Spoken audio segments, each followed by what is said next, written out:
Hi everyone, welcome to today's lesson. It's going to be the first in a new series which will be covering master copies in oils.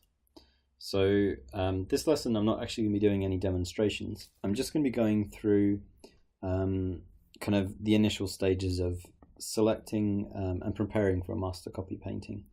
So next week we'll actually be starting our painting, but this week I wanted to look at how to approach them and what you can get out of them.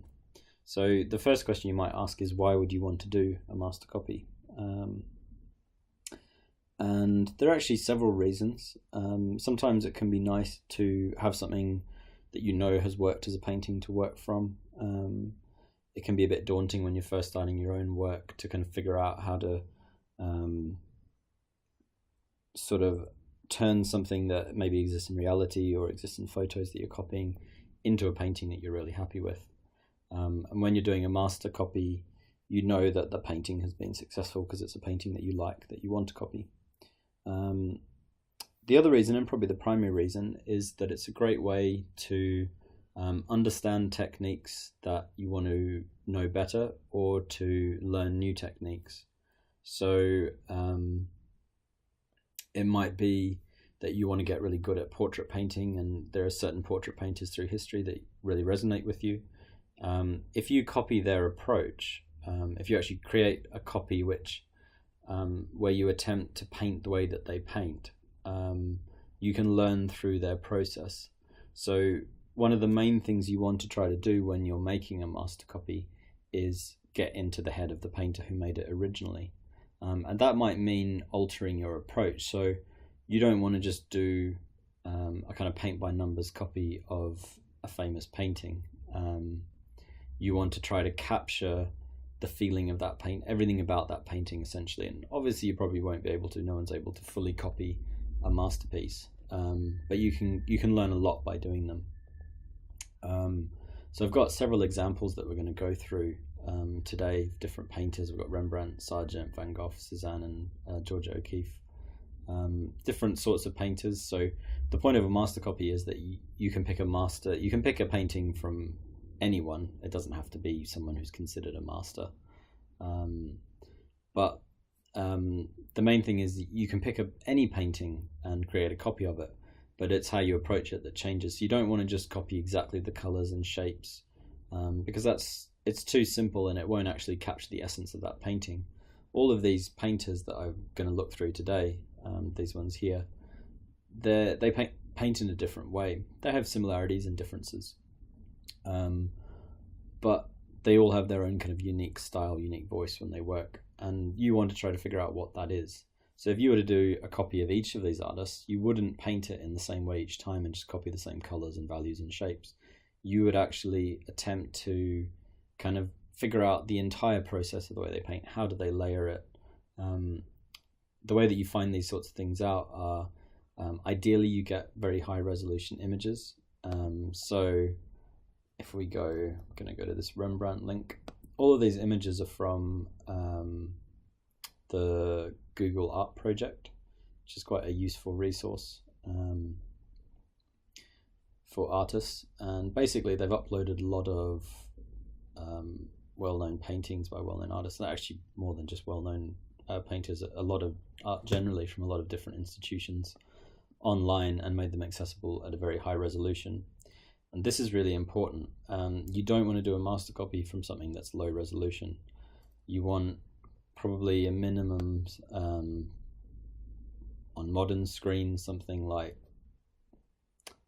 maybe minimum 2000 for the shortest length of the image, ideally. So you can see here, if I zoom in on this image, there's a little box appears and I can scroll really close in, and each time I scroll in it kind of re-renders. So you can see there's loads of detail in the brushwork in the face here, and that's the sort of thing we're looking for when we make a master copy. You don't want something that's low resolution, or something that in books sometimes you get this kind of print effect where, because of the way that books are printed, if images are scanned from books rather than taken directly of the painting, there's a loss of resolution. So even if an image looks quite good in a book, you won't necessarily have this kind of clarity. So all these images on this website have been taken directly from the painting, and a lot of them have been scanned, which is an even kind of higher resolution form of reproducing a painting. They have these kind of machines that scan down and create a digital image that way. But yeah, you can see, so looking at this particular Rembrandt example, it's actually a painting I've made a copy of before myself when I was learning. You can see, try to look through the paint, you can kind of, with this level of clarity, you can see where the paint is thicker. So something I often talk about is how the paint in this era of painting, most paintings made prior to the beginning of the 20th century, the paint is thinner in the darker sections. So you can see his drapery is not as impastoed, it's not as thickly applied, or the shadows in his face, they're not as thickly applied as the skin, which is in the light, and certainly even less so than this sort of turban wrap that he's wearing on his head is very thick. But equally, you can kind of see these warm colours that have been glazed over the top, so you can see where they're transparent, where they're very opaquely painted. You can look for these sorts of interesting dragged textures. Rembrandt's a great one to copy, or I always enjoy copying Rembrandt because his brushwork is very vibrant and inspiring. Very, very complex brushwork. But yeah, so this is an example of a painting that's a bit closer to the sorts of paintings that we typically look at, or I typically work from. Figuring out where to go from here. Let me go some more. So another example, this is another quite famous painting by Rembrandt.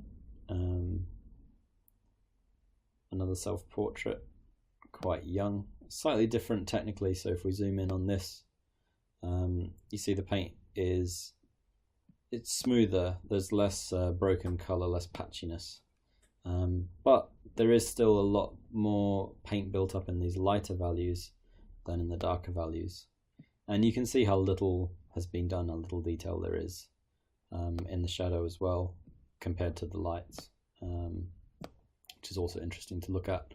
You can kind of see glazes, soft glazes, where in this cheek to kind of create almost sfumato approach to that aspect of the painting. Again, looking for details. If I think I can zoom in even further on this one.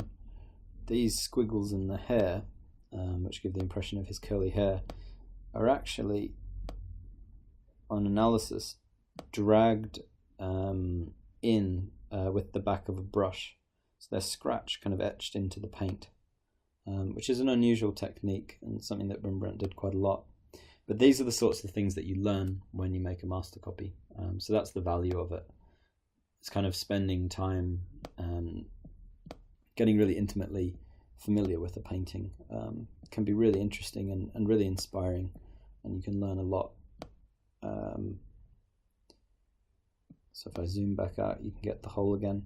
So I'd recommend looking for an image on this site, just because of this ability to zoom in, which is really, really useful for selecting your master copy and ultimately working from it.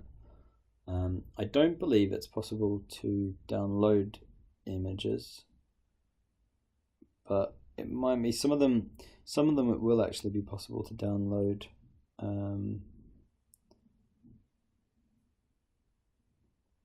From the collections themselves. Sometimes websites, museum websites, allow downloading high-res images, but possibly not quite as high-res as this. So what I'd recommend is just working off your computer and being able to zoom in and out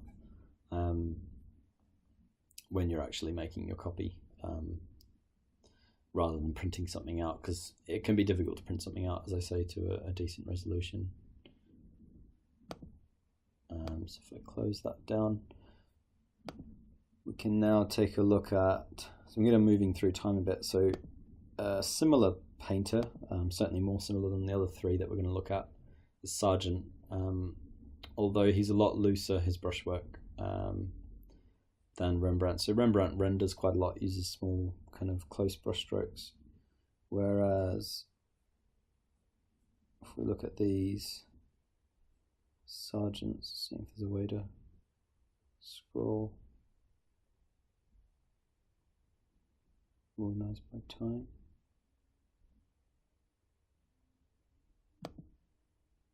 Yeah, it's quite an interesting little thing. You can scroll through by time, so you can see what paintings appear at what different periods of his career. I'm going to go back a bit. So I'm looking for, from Sargent, I'm looking for another portrait, but just to have a look at how the portrait differs. It has quite a lot of watercolor painting, Sargent. So we'll go back here. Lost it now. Quite a good one. It's a portrait of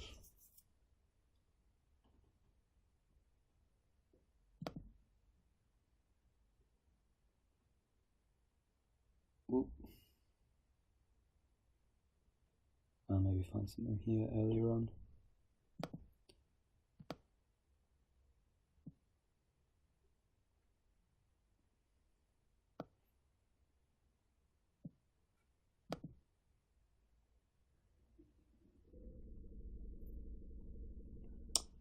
I mean, one interesting thing actually is if you were to find studies, you could work from studies as well, because that kind of shows you how they develop a piece.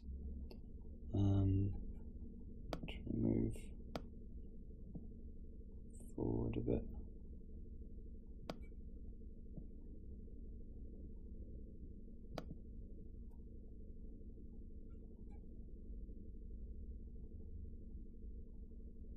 It's not a bad one.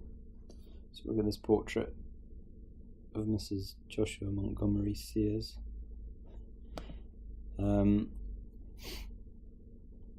See how close we can zoom in.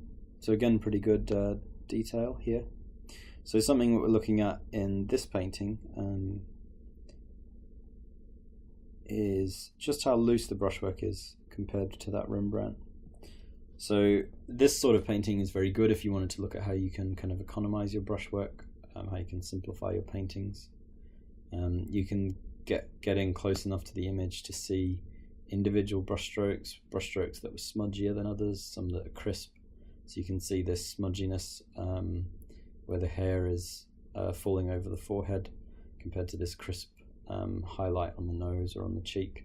You can also look at the simplicity of the values and colors. So it's really not super complex. He's interesting, Sargent, because everything is seemingly simple but very, very, very difficult to actually execute. But ultimately what he's doing is actually really simple. The other thing I wanted to look at was the brushwork in the clothing on this one. So you can see a wonderful sense of material. So this feels like silk, whereas this is more kind of transparent. Can't remember the word for it now. Like a transparent sleeve, probably silk as well, but transparent silk rather than this shinier silk. But when you zoom back out, you get such a strong sense of what those materials are. When you zoom in, if we zoom back in now, you can just see how loose the brushwork is and how similar it is as well. It's just these very subtle shifts in color, this kind of bluish purple, pink, where the arm is kind of sort of slightly showing through the transparent sleeve. The kind of greeny warmth of this reflection inside the silk, these heavily impastoed brushstrokes for the highlights, these dragged brushstrokes. So if we zoom in on this bit here, you just see it's kind of a flat grey with some white brushstrokes just thickly dragged across, and it's just enormously effective. You can see how loose these roses are, just slightly more pink, washed in shadows and then scratched over, some darker shadows, some lights, and it just works really, really wonderfully. It's quite extraordinary what Sargent manages to do with economy of brushwork. So if you pick something like this, you'd learn a lot about how you can simplify your brushwork, how you simplify things in general in a painting, but still entirely capture the sense of material or character in the painting. So that's an example of a Sargent. If we carry on down our list, we can now, moving into proto-modernism, we've got Van Gogh.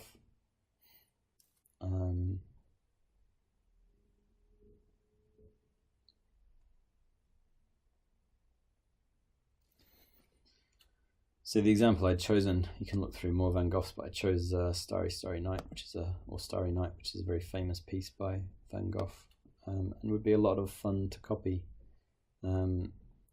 Technically, it's interesting because it employs kind of post-impressionist techniques, like an aspect of pointillism. So how he breaks these colors down.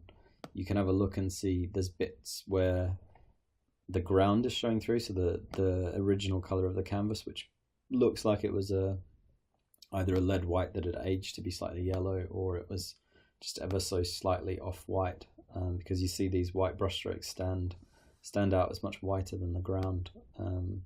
So you would want to look for that when you do your copies. You look for what ground it was painted on. You try to copy the ground. So from the very beginning, you're copying the exact approach.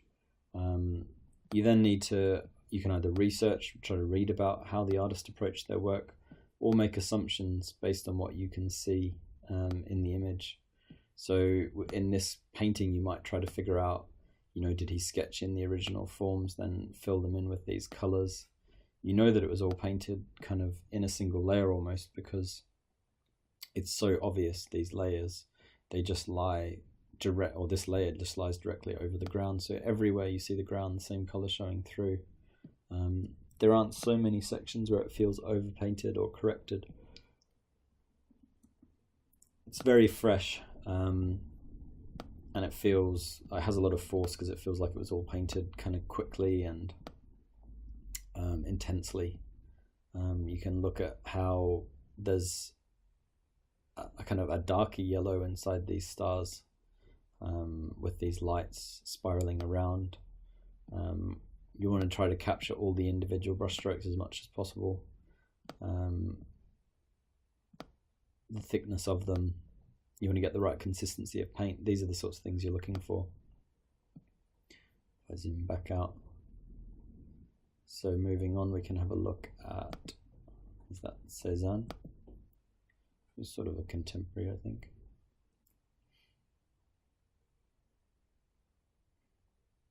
So someone like Suzanne, you'd have a choice of, well, similar to Van Gogh, different subject matter.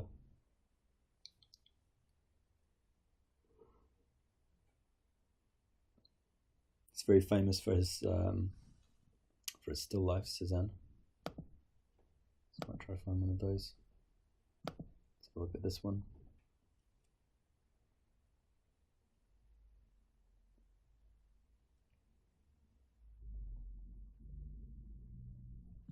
Again, if we zoom in on this piece,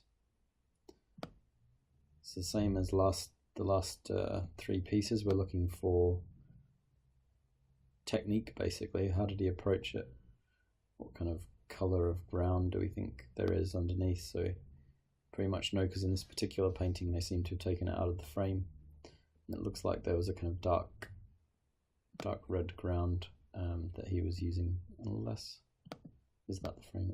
Oh, sorry, that's actually the frame. So where you can actually see he's used a similar color ground. If I can quite find an edge that's visible for you.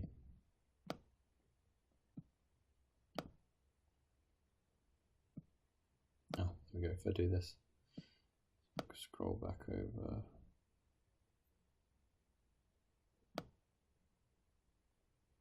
So you should be able to see just there on that edge, next to the edge of the frame, that's the color ground that he was working over. So again, you want to think about the color ground, and then if I zoom back out, how would he have gone about producing this image? What would he have started with? And you just want to try to create a very similar feel to the feel of this painting. So you want to match his colors, style of application, all of this sort of stuff. That's what you're after. You want to try to kind of channel Suzanne when you're creating a copy of his work. Let's get back. The last one we'll look at is Georgia O'Keeffe. So again, quite still life and landscape focused.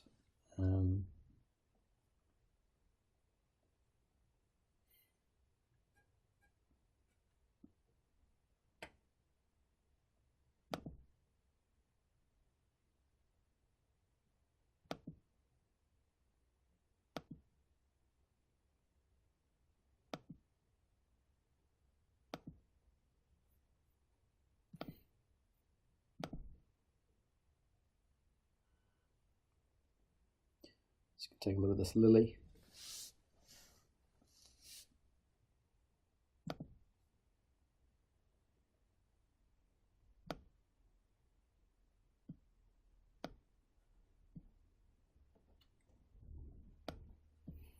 So again, a seemingly simple painting, but you want to think about how did she produce these transitions?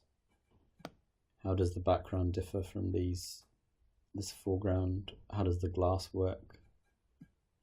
Again, how would you start the painting? What would you start with? How would you sketch it in to begin with? All these sorts of questions. The other thing you want to bear in mind when you're making a copy, something I recommend, is to look at the dimensions. So you see here you've got the height of about 32 by 12 inches. As a general rule, I would recommend painting something at the size that it was the original is, or as close to as possible.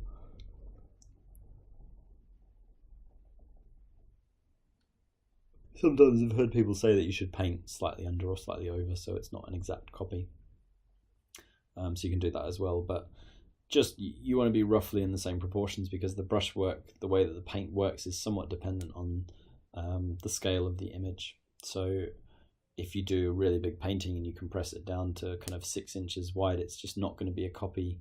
It could be an interesting copy in terms of composition or color, but it's not going to be a copy that looks at the entirety of the piece. So if you looked at this one and you said, oh, it's 12 by 32 inches, it's a bit too tall, I don't have a canvas big enough, it's okay to crop it down to something that interests you in the image that you're copying. And I'll probably be doing that next week, because I think I'll be cropping down to a slightly smaller size. It also depends on how manageable you want it to be. So if you just want to take a look at a section of a Rembrandt or something like that, so that it's manageable rather than doing a full portrait,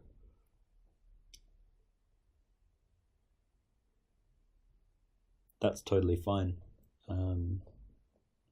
So this one, for instance, you could crop down to 12 by 12 inches and just focus on the flower at the top. You could focus in on a part of a face if you were doing a portrait, or a certain aspect of a landscape if you're doing a landscape. But generally try to keep your image the same size as, or the painting you're actually producing, a similar scale to the painting that you're copying. And if that means cropping down, that's totally fine. As I say, you could, if you can get a high enough res version, something equivalent to these Google Art Project images, and download it and print it, that's totally fine.